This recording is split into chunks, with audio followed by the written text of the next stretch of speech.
When I came and into UK, I felt that it's a lot of about conversation. It's a lot about imagining things, and then put your perspective. Employers, coming back to the employability part, is definitely looking on those things. Yeah. Like Canada saw a huge dip from India, at least, if we talk about Indian Yeah. context.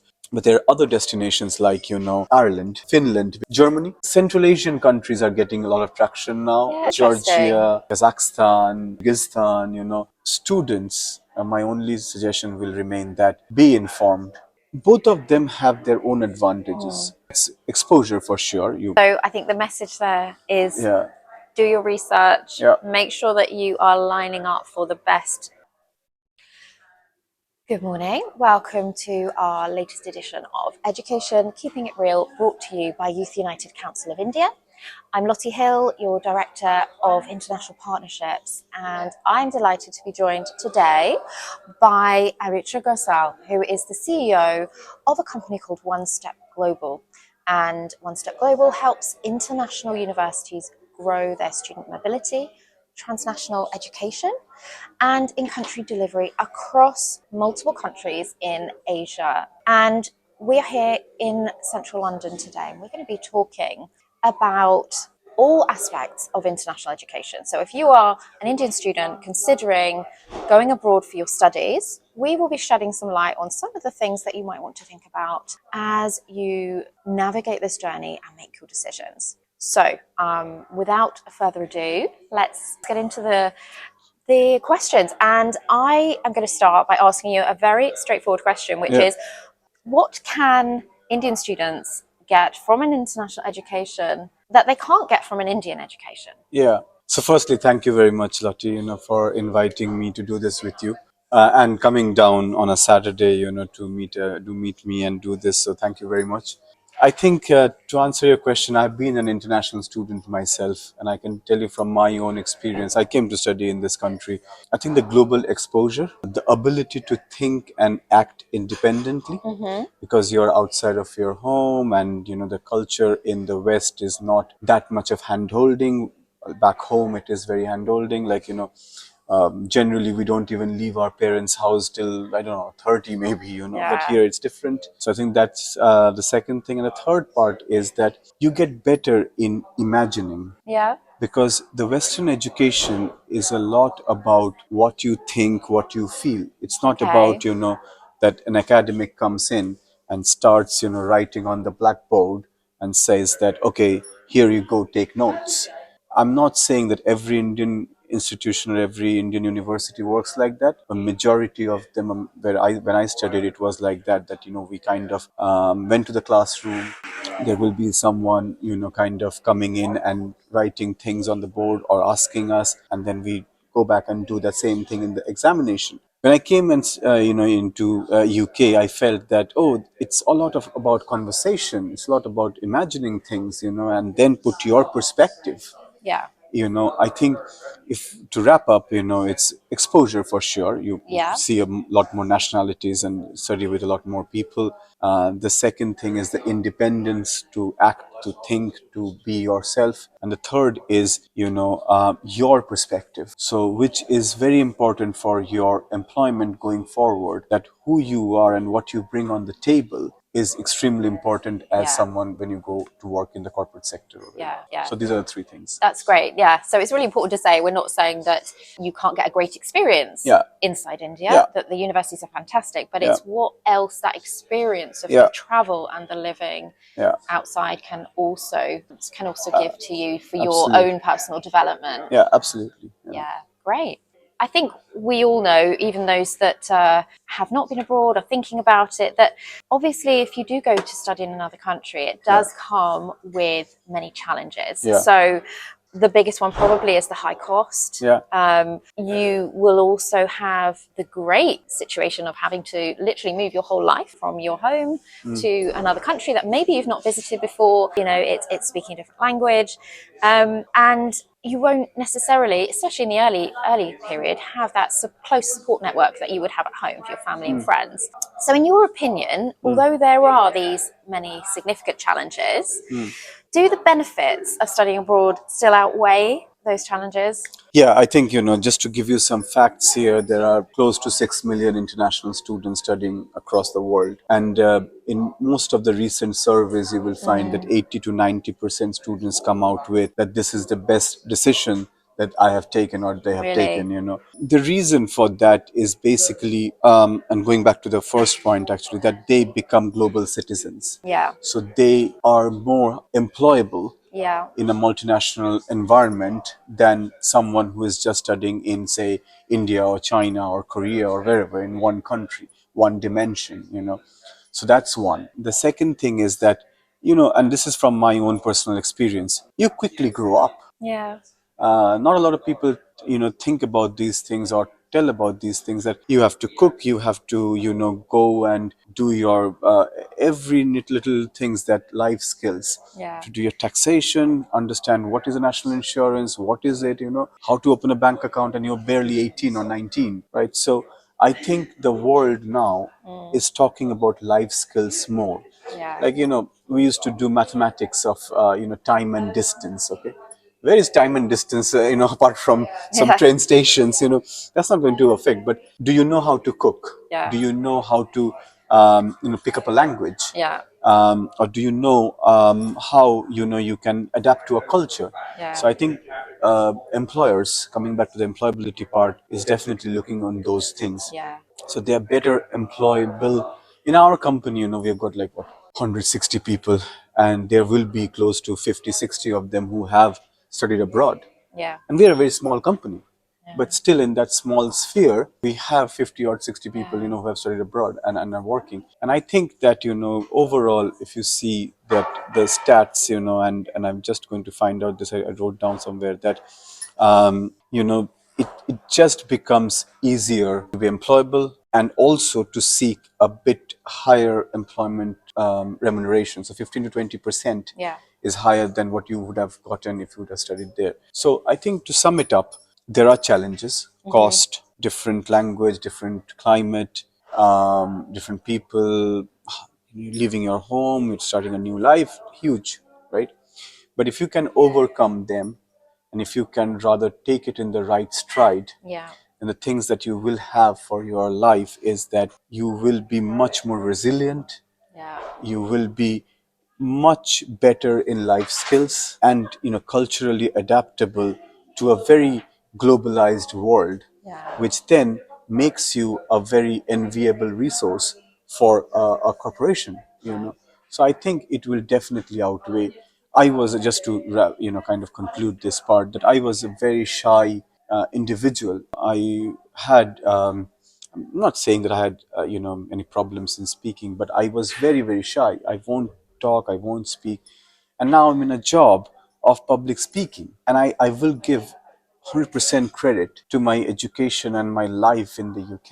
I'll solely have that credit goes to, I was only 19 years old when I came here. And when I went, I was like 25, 24, 25, and I was a changed man. When the boy came, and it was like, That's a good way of so, describing yeah. it. So I think that this is, so if anybody, if any student who is listening and are thinking that, whether I should go, because there is geopolitical issues, there is, currency fluctuation, costs are getting high, but the things that you will garner or you will earn from this experience in life, I'm 40-year-old now, in life, you will always be a one step ahead. And I'm sorry to put this in, but you will be a one step ahead than Yeah. your compatriots who may not be choosing to study abroad. Yeah, absolutely. I heard somebody recently ask, should you use the word expensive or should you use the word expansive? Yeah, Yeah, that's very good. because you have to Yeah, that's very good. look at,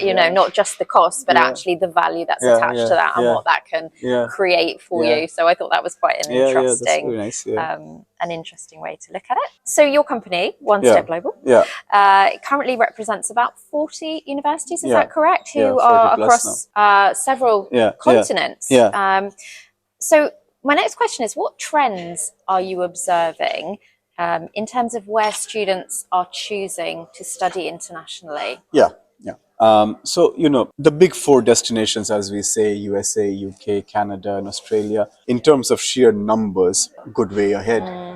like 1 million student studies in the US. I have some data that I can quickly talk about. That 1 million students international students still go to USA. In their better year, or in the year that was really the highest point, was 332,000, I think, went from India. But yeah, recent, certain policy changes and certain things have made all these big four countries, a little bit uh, less attractive for Indian students. However, like Canada saw a huge dip from India, at least, if we talk about Indian context. But there are other destinations like, Ireland, who's doing very well, because Ireland has all these, tech companies and pharmaceutical companies. Like 9 out of 10 top tech companies are there, like all these Meta, LinkedIn, HubSpot, and you can just keep on naming them. And then pharmaceutical companies like AstraZeneca, all these people have because of the corporate taxation, they do have their European headquarters, or certain global headquarters are there. Finland, because it's still very, what's the right word, less explored, and the opportunities are very heavy there. They have the tuition fees are not extremely high, and most of their undergraduate programs will come with a some kind of a job internship or a job placement experience. They're doing that. So we represent some Finnish universities, and we saw a huge growth in the demand. Germany, I think, is now in that league of big four. Because a lot of students are studying in Germany. Like, some of the institutions don't charge any tuition fees, some do. Most of the courses are taught in English now. So you don't need to be a German expert, but for students who may be wanting to go to Germany or of other countries, you need to have a working knowledge, because the bus driver may not be speaking English. Yes, that's true. So if you are wanting to amalgamate within the culture, then you need to have a basic understanding of the language, or try to speak that before you come. This part. Central Asian countries are getting a lot of traction now, like Georgia, Kazakhstan, Kyrgyzstan. We don't represent any yet, but they're like a source country for some British universities, and there are destination countries for some Indian students. So it's both ways, and it's going to be only interesting seeing the geopolitics of today, that there may be that these destinations also come. See, China and other destinations have always been popular in India, especially in the medicine field and stuff like that. Middle East also, or West Asia. I don't want to call it Middle East, but West Asian countries have also been popular. But given the recent political situation, I think from our perspective, New Zealand. I just New Zealand has 3% of the top universities of the world. All their universities are in that 3% league, so it's really, really good. But I just feel, from our perspective, that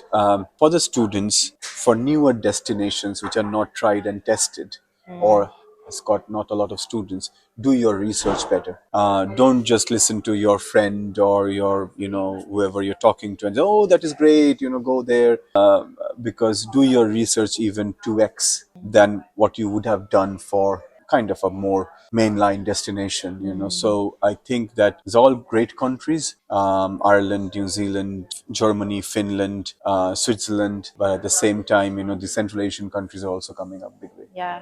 I think some of it's also influenced by league tables as well, like the world rankings. I think some of these countries are producing higher ranked universities now, and that's also attractive. And as you said, the fact that they're teaching in English, a lot of them, makes life a lot easier, and the costs are often costs are a lot lower.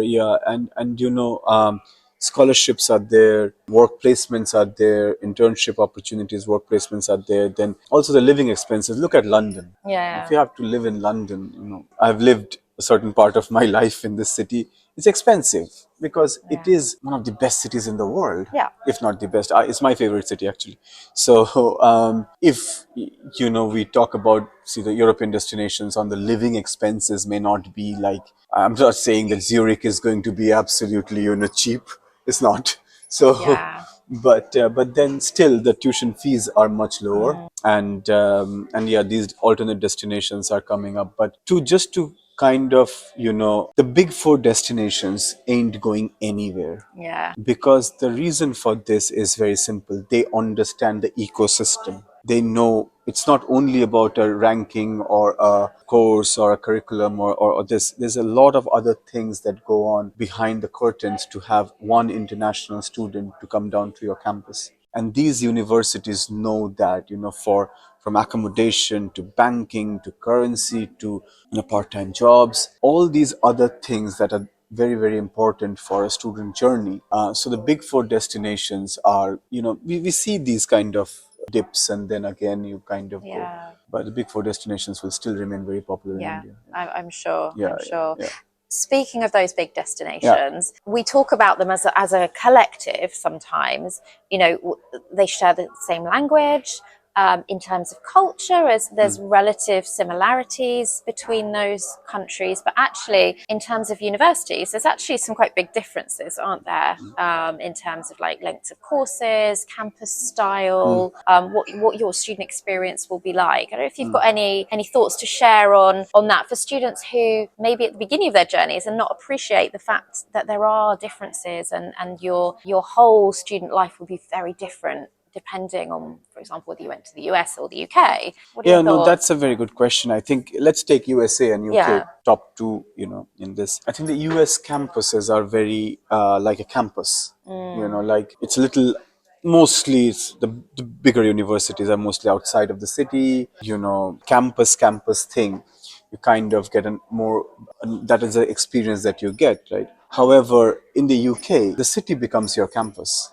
Like I went to University of Sheffield, and they had across, so here is your that school, then you have to go and walk. So what happens is that you kind of get to know the city better, get to know the community better, the local community, because you're just roaming around just to attend classes, or go to the library, or go, there's a lot of local community interaction. So if you go to a library, you may see the people from local community coming and using that same library. So which I will feel that, in the US big universities where they have the campus a little outside of the city or whatever, both of them have their own advantages. One is that, like, in the UK, I'll say Warwick is very much like a US campus, whatever I've visited, so that has a significant advantage of that campus life, campus feeling, and the fraternity is all very intact. On the other hand, in UK, most of the universities will be all across the city, so then you get to know the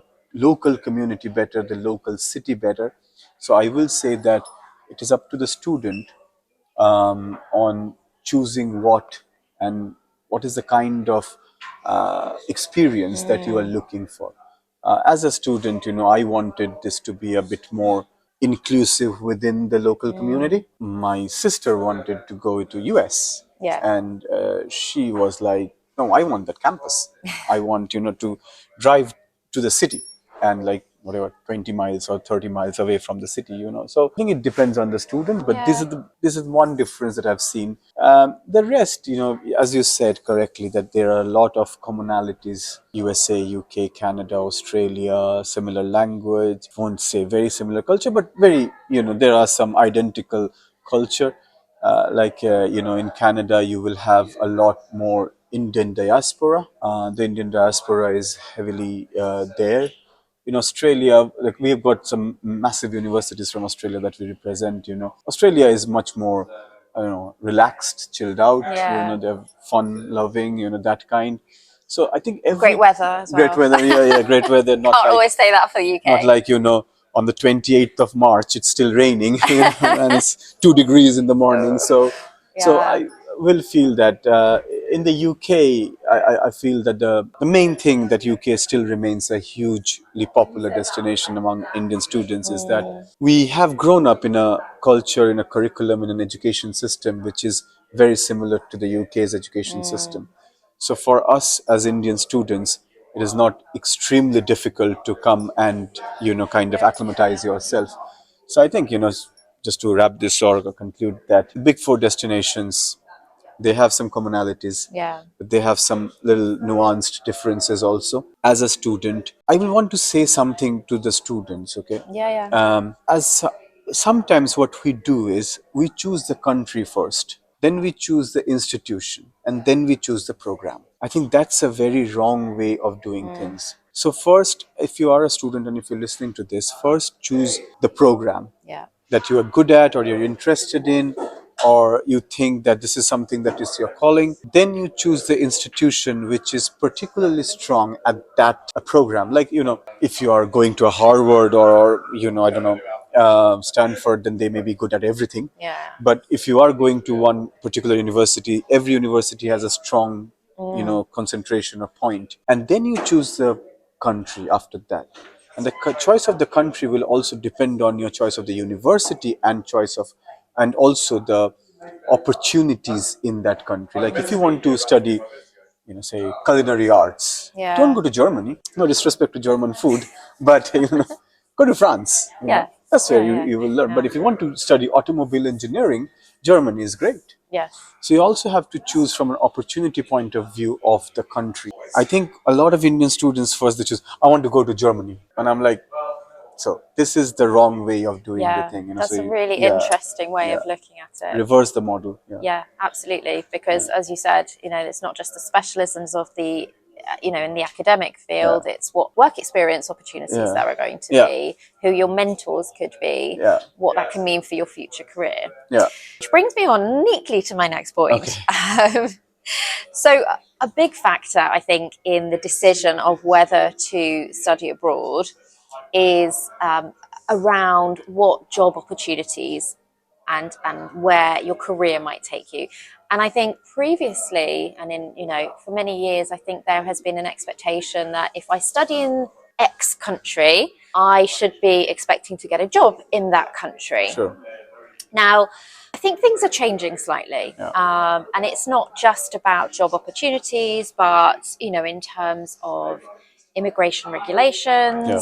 how long students have to remain in a country before they have to have a job secured.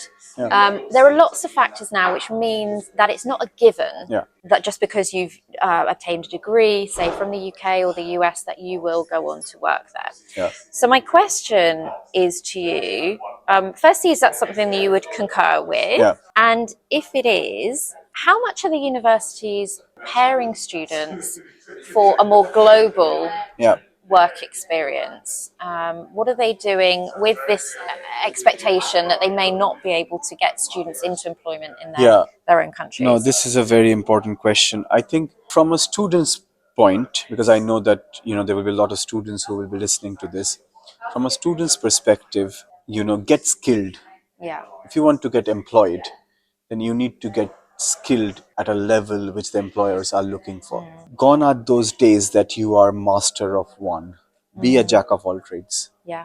Because if you know this, a lot of other things apart from your core skill, then you become a little bit lucrative to the employer. Because the employer may think that, what, I can make him or her work for three different things. Yeah. Because he or she is bringing those skills. These are the 2 points from the, I know, those are things like networking, cultural adaptability, your ability to speak, all those things are there. But just to come back to the point on the universities, we are doing a project with Birmingham and Glasgow. To start off with that, they gave us a mandate for their returning graduates, and to help them in finding employment in India. Yeah. So we're already doing this for close to a year now, and just to share some stats, if I can. Yeah, please There are, do. like, particularly in the Indians' perspective, there are 800 plus British businesses Yeah. which operate in India. There are 1600 plus GCCs, the global capability centers in India, which are operating. 1.6 million professionals are employed in those kind of global capability centers. So what the universities and the students need to do here, if they are thinking to come back or to go somewhere else, to first of all, the student needs to understand that just to have a degree Yeah. doesn't necessarily mean that I'm going to have a a job offer. As soon as I step out of the university, there's Google standing and giving a job offer. Yeah, Ain't yeah. happening. The universities do a very good job, in networking. Like they have these open days and then these job fairs, wherein Yeah. people, universities come. But it is not their responsibility, the university's responsibility, to find an employment opportunity. The student, when they are doing their research in India or China or Korea or wherever they are coming to the UK, they have to be told absolutely unequivocally that, look, our job is to make you job ready, but not to find a job for you. Yeah. So the expectation mismatch has gone for years. Yeah. That need to be curtailed first. The second is that Indian students, or especially Asian students, like direct approach. Yeah. If you see Asia as a culture overall, very different cultures, but we're very direct people. So the universities need to find out a way to communicate with them directly, in a very direct manner, that, look, these are the things that will happen. We'll help you in CV, mock writing, interviews, this, that, and we will. So there are two things that will help. One is profile development, Yes. and one is certain amount of networking exposure. Universities sometimes make it a little complicated. Oh, we cannot help you that, unfortunately, but we can do this. Oh, this is interesting. Come on. If you are recruiting students mostly from the Asian context, tell them that in the first day that this is what we are going to do, this is what we are not going to do. And I think I can say this very carefully when I'm saying this, that universities need to have a very written down communication in this. The third thing that universities should start doing is to talk to companies like ourselves. I'm not utilizing this as a pitch mechanism, but if they have to do, their alumni plus their careers team need to come together. You need a organized workforce to help your students to reach to the, because when a student graduates out of a UK university and has to go back, Yeah. probability is that they haven't found an opportunity here. That's why they're going back. And there are certain people who just wants to go back, right? So a student then comes with an experience which is not maybe in some pub or some Burger Kings or something like that. When they come back to India, they are in absolutely, like, they're lost. Yeah. So if you have some kind of an or mechanism to not make them feel lost, and this is where we are working now. We've got another 4 universities who are talking to us, all from the UK. They're wanting to do something similar like Birmingham and Glasgow. Like the alumni teams, the careers teams, and our team, they all work together. The returning graduates come to the country, they have the ability to speak, then our teams kind of take it up with the GCCs, with British businesses, with Indian businesses, and we start kind of having the linkages between the corporate and the student. Okay. I think this is going to be extremely important. And the last thing here is that, like China, it's no longer a developing country. They're like, yeah, I came here, had a good experience, had a good time, and now it's time to go home. India is slowly but surely becoming a developed country. Um, so to deal with this, a lot of Indian students, out of choice, will say that, "Nah, I want to go home. Yeah. But can you offer me something there, or can you offer me some support there when I go home?" And that is where the institutions need to think about this carefully. Yeah. Yeah. Good advice there, actually. Yeah, Yeah. Okay. So, just to wrap things up, yeah, then, I wanted to talk about students that may be really interested in an experience of education overseas, but have this niggling yeah. doubt about what it's going to be like, and they're feeling quite nervous about it. So, one question was going to be, what's your advice for them? And secondly, what support can they get from universities? Yeah. Yeah. So I think, like, just to talk about India, because, it is YUCI. So I'll take India as a context here. The 45 million people are under 25. Um, like, 1.1 million school kids, they graduate school in every year. So international education is just, on the surface of this. So it's very small numbers. affordability is an issue, exposure, experience or exposure is an issue. So, if we want to really go into the depth of Indian student ecosystem, I'm pretty confident in saying this that the branch campuses will work. Some will, some won't, but most of them will Yeah. if they remain patient. If the universities remain patient with India and remain committed to India, the numbers are too large to ignore. Because, see, a couple of points that we have already spoken about. So there are close to, just to pay 10,000, we did this research, just to pay £10,000, there are close to 8 million who can pay, £10,000 and above in a year.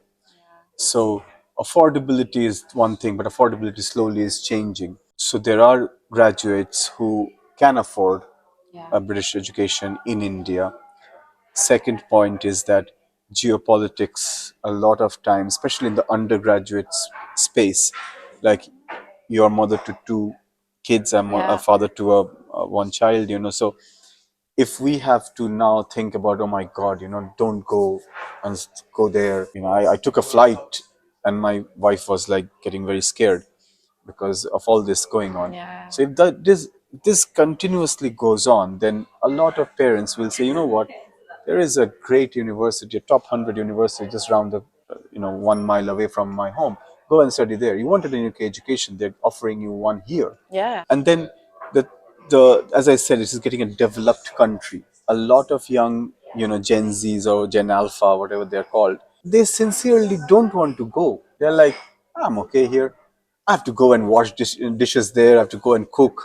Might as well stay here. Mom is cooking, dad Yeah. is driving. So the India branch campus piece, transnational education or in-country delivery is going to only get bigger. Yeah. And universities who are looking at this, there are 9 universities from the UK who have already set up. We know a fair few of them who are willing to set up. We have met multiple of them. So And it's not just UK, of course. it's not just There's UK. There is Australia, yeah, Australia. There is US. USA. There's an Italian institution.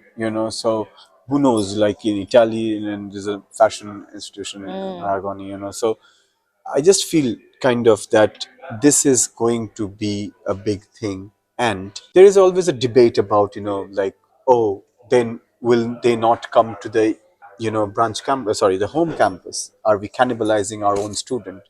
So my answer to this is that the math doesn't add up. The math is that we are only scratching the surface in international education.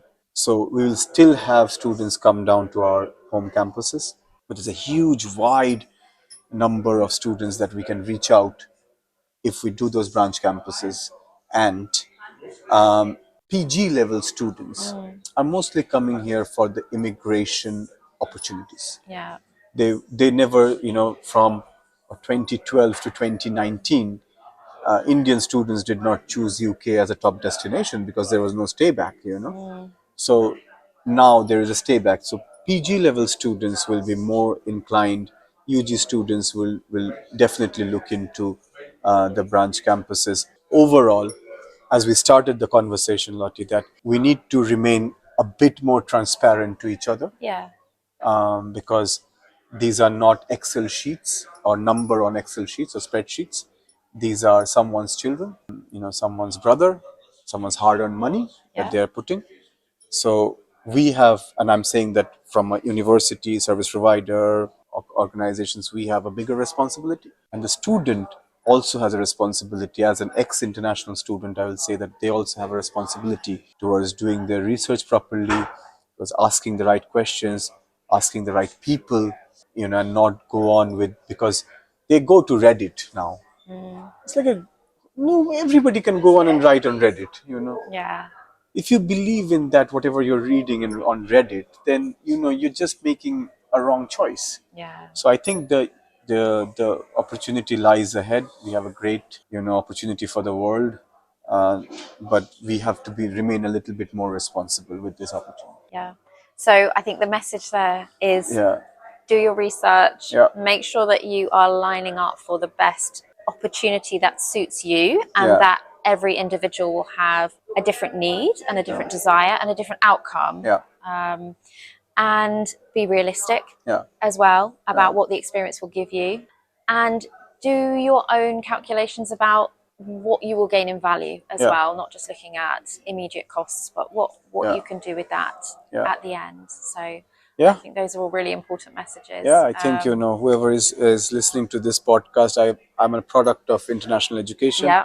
and I'm not being boastful, but I've done all right in my life, Yeah. and I can say that it is all because of these years that I spent in Yeah. this country and the university and the people and the culture that I had. So if a shy kid from a tier 2 city can come to UK and now talking to vice chancellors, and I don't know, we have spoken to head of states, if I can do it, you are, whoever is listening, you're far better than me. Absolutely. Absolutely. So many Yeah. opportunities. Yeah. But Yeah. yeah, Thank thank you you very so much. much. Thank you very much. It's Yeah. been a really Thank you very much great for having me. conversation. All right. All right. Thank you. Thanks.